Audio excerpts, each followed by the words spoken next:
Here now to discuss this and continue this conversation, Mort Klein, National President of the Zionist Organization of America. Thank you as well for coming here on Sunday Report. The world awaiting, though, the release of these Israeli hostages, expected to happen here within the next 48 hours. How far really does this deal go, though, in bringing the peace to the Middle East? We just talked about some of the radicals that potentially could be released as part of the Palestinian prisoners. Will the peace be kept? You are one of the few people that have raised this very important issue. They're releasing 2,000 terrorists, 250 of whom are convicted murderers of Israelis, including having murdered Israeli ministers, having murdered entire families, people who have done that, having placed bombs in restaurants where dozens of Israeli Jews have been murdered, and they're releasing them. This is extremely dangerous. In the past, Israel has also released large numbers, 40 of whom became the leaders of Hamas, including Sinwar, the head of Hamas, and another released prisoner situation, released Sheikh Yassin. He founded Hamas. In fact, a study was done by Shin Bet, a major agency in Israel, showing that 82% of the released terrorists have gone back to terror. This simply incentivizes kidnappings in the future, incentivizes more terrorism. In fact, the Arabs, the Hamas and the Gaza Arabs think this is a win. They've been going into the streets yet this weekend screaming, Kayam, Kayar, Ya Yahud, massacre all the Jews, massacre all the Jews. Hamas sent a letter to Trump praising him for this deal, thanking him. There should have been unconditional release, surrender. That did not happen. And so I am very worried about the consequences of these terrorists being released. Plus, if these people really want peace, why do they want murderers released? Don't they want to keep them in prison so they don't cause more trouble? This proves that this Hamas and the Gaza Arabs are not looking for real peace. They're looking for the next opportunity to kill Jews and move toward destroying Israel. Mort, there are some experts that have suggested that Hamas, given that they don't stay true to its word, that they are using this as a pause to reload and ramp up. Would you agree with that, or is that a very a concern? Hamas leaders yesterday have already said, either they've said, we will not disarm, we're going to keep our weapons, or they said, we will only give our weapons over to Arabs who are going to run Gaza, meaning Gaza will not be demilitarized. So they're openly and publicly making it clear that they're not going to go along with this deal. Let's see what happens.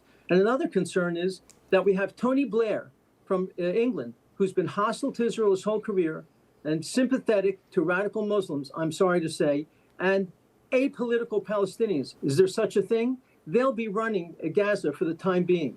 This was a terrible mistake. So I am deeply concerned that this don't work. We're all thrilled, of course, that the 20 hostages, Israeli hostages, were released.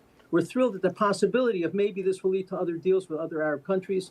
But there are too many dangers that have been built into this plan. And also, Hamas leaders, no one talks about this. Yeah. They're all being given amnesty under this deal, and they can stay in Gaza. The Hamas leaders who are there in Gaza can stay in Gaza. They have to simply promise not to commit terrorism, which, of course, their promises are worth nothing. So I am very concerned about this situation down the line, whether this can bring a real peace in the Middle East. And we just talked about the governance of Gaza going forward. That's something that's still in the works. But I do want to talk about this real quick. President Trump is going to Egypt after he goes to Israel.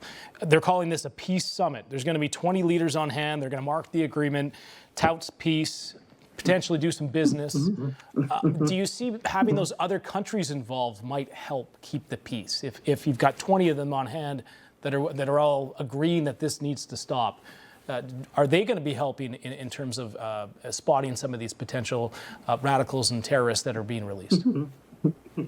Are they going to be in Gaza monitoring this? Are they going to have their military people in Gaza? I don't think so.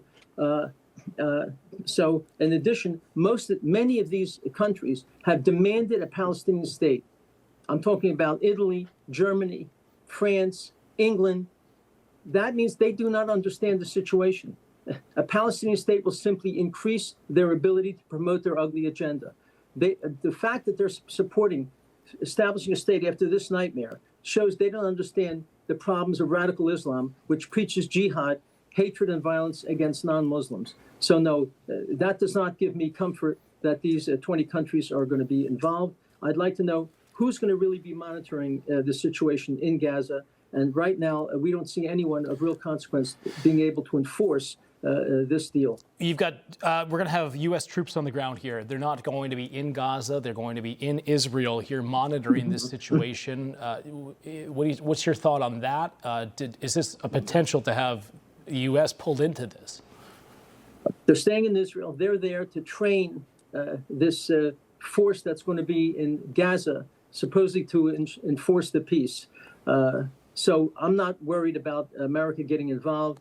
They're going to stay in Israel. Israel does not want them to come into Gaza. They're there simply for training purposes.